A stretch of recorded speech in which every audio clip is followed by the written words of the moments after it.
This is Optimal Health Daily, episode 1742. 10 Reasons Why You're Gaining Belly Fat, Part 2, by Summer Banks, with DietSpotlight.com, and I'm Dr. Neil, your very own personal narrator.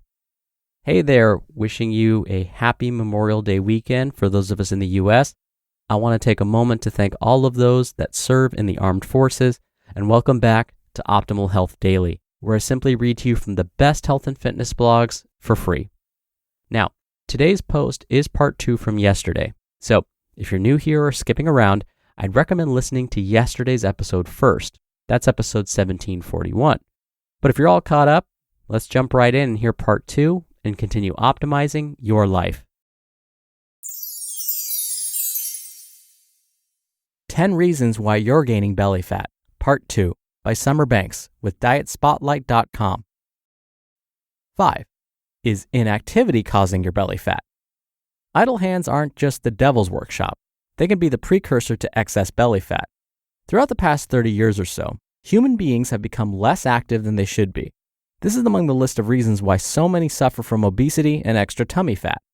One study published in the American Journal of Medicine showed that from the year 1988 to the year 2010, men and women in the U.S. experienced significant weight gain and abdominal girth due to increased inactivity. Another study looked at weight gain on women who watched more than 3 hours of TV per day versus women who watched under an hour. The study found that women who watched less television had a lower risk of severe abdominal obesity. Research in the Journal of Obesity points out the importance of exercise following a period of weight loss, stating that those who kept resistance or aerobic exercise in their lifestyle after a year of weight loss prevented weight gain, while those who remained inactive experienced a 25 to 38% elevation in belly fat. So the final verdict is to stay active and keep a steady exercise regimen in your daily routine to prevent abdominal fat regain, especially following a period of weight loss. 6. Bacteria and belly fat? There are seemingly countless amounts of bacteria that reside in your gut and colon. While some of these bacteria are beneficial to your health, others pose some potentially serious health concerns, and this is according to WebMD. Gut flora is usually the term for those microorganisms that live in the digestive tract. According to Scientific American, an unhealthy balance of gut bacteria could not only cause serious health risks, but increase chances for weight gain and excess belly fat. According to a study in the journal Nature, humans may have a tendency to have larger amounts of Firmicutes bacteria, which could elevate caloric absorption from foods. One study conducted in mice found that conventionally raised mice had 40% more total body fat than germ-free mice. Other studies have found the link between weight gain and caloric storage via a common core of shared flora with an individual's mother. So the final verdict is that belly fat and overall weight gain could be a direct result of an imbalance of bacteria in the gut. 7. The belly fat diet? Low fiber. Fiber is a great way to promote health and manage weight. According to the Journal of the American College of Nutrition, fiber may assist in the feeling of satiety, and it may balance hunger hormones and decrease absorption of calories from the foods we eat. One study published in the Journal of Obesity showed that fiber ingestion was linked to reduced belly fat. There was in fact a 3.7% reduction in body fat for each 10-gram addition of soluble fiber. There seems to be an opposite effect with high-carb, low-fiber diets on excess belly fat and weight gain. So the final verdict, consuming meals that are low in fiber and high in refined carbohydrates could ultimately lead down the path to excess belly fat. 8. Is stress making you fat? Cortisol is a steroid hormone in the glucocorticoid class and is crucial for human survival. Now, cortisol is produced by the adrenal glands, and it could lead to weight gain when it's produced in copious amounts. Plus, when you are stressed, you may overeat. The calories from these foods are then, because of the cortisol, potentially stored in the belly as opposed to being dispersed throughout the body. 9. What role do genetics play? It should be no shock that genetics are a big factor in the risk for obesity, and this is according to a study in Current Genomics. It seems that belly fat storage and the body's predisposed methods for storing it are greatly influenced by one's genetic makeup.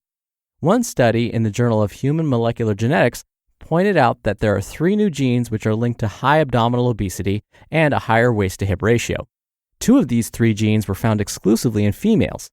Then there are other studies that look at leptin's role, which is a hormone released by fat cells on weight regulation. So the final verdict, there seems to be a link between genetics and the storage of excess calories as belly fat, as well as playing a part in waist to hip ratios. And 10, not enough sleep. Live Science and the National Heart, Lung, and Blood Institute both agree that sleep plays an important role in your health. Not getting a sufficient amount of sleep can be costly. There have been a number of large, well-designed studies linking the importance of sleep in weight management. One study in the American Journal of Epidemiology outlined the metabolic effects of sleep restriction. They found that those who slept for 5 hours or fewer a night were more likely to gain weight than those who were getting at least 7 hours of sleep a night. There's also some evidence that found sleep apnea can increase the risk for obesity. One study in the Journal of Clinical Endocrinology and Metabolism found that obese patients suffering from sleep apnea possessed a high amount of belly fat when compared to obese patients without sleep apnea. So the final verdict is that there is a link between sleep apnea and visceral obesity. Therefore, not getting enough sleep could result in weight gain and belly fat accumulation. Ever wonder why you crave sugary cereal, ice cream, French fries, or pizza after a bad night's sleep? When we skimp on sleep, it trips up our body's natural hunger and satiety hormones, which may lead us to crave high-calorie foods.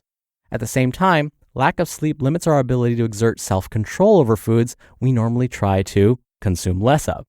Studies showed that when we get enough sleep, we actually choose and prefer healthier foods when compared to not-so-great foods. While everyone has their own optimal sleep time, most sleep experts recommend that we clock at least 7 hours of quality sleep every night. Final thoughts. Some of the causes of belly fat are simply out of your control, like genetics and hormones. But most of the factors can be handled personally by simple changes in diet and lifestyle. You just listened to part 2 of the post titled 10 Reasons Why You're Gaining Belly Fat by Summer Banks with DietSpotlight.com. Is hiring challenging? Yes. Do you love a challenge? Also yes. You need a hiring partner that can help you rise to the challenge. You need Indeed. Indeed is the hiring platform where you can attract, interview, and hire all in one place. The right candidate is doing everything they can to find you, and if you use Indeed, you can be sure you're doing everything you can to find them too. I love that Indeed makes hiring all in one place so easy. Candidates you invite to apply through Instant Match are 3 times more likely to apply to your job than candidates who only see it in search, according to US Indeed data. Start hiring now with a $75 sponsored job credit to upgrade your job post at Indeed.com/health. Offer good for a limited time. Claim your $75 credit now at Indeed.com/health. Indeed.com/health. Terms and conditions apply. Paper qualified applicant not available for all users. Need to hire? You need Indeed. Dr. Neil again here for my commentary. If you can take this list of 10 things that may increase your risk of belly fat and just choose 1 or 2 to start with, then you're on the right track. Eventually, over time, gradually think about knocking each of these out. But again, over time. Don't do all 10 of these things at once. You're not going to feel empowered, you're going to feel overwhelmed, you're probably going to get frustrated, and that's not going to lead to long-term success.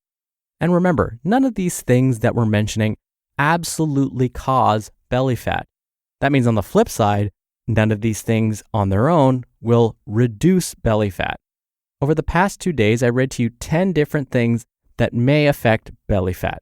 But that just reminds us that there are multiple reasons why we may store fat around our bellies.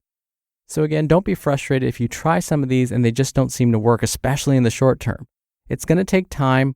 You're going to probably need to try a couple of different things before you start to see those results. But I promise, with time and consistency, it will work. All right, that wraps up today's episode. Thank you, as always, for listening. Thank you for being a subscriber. Thank you for sharing the show with someone. I hope you have a great rest of your day, and I'll see you back here tomorrow where your optimal life awaits.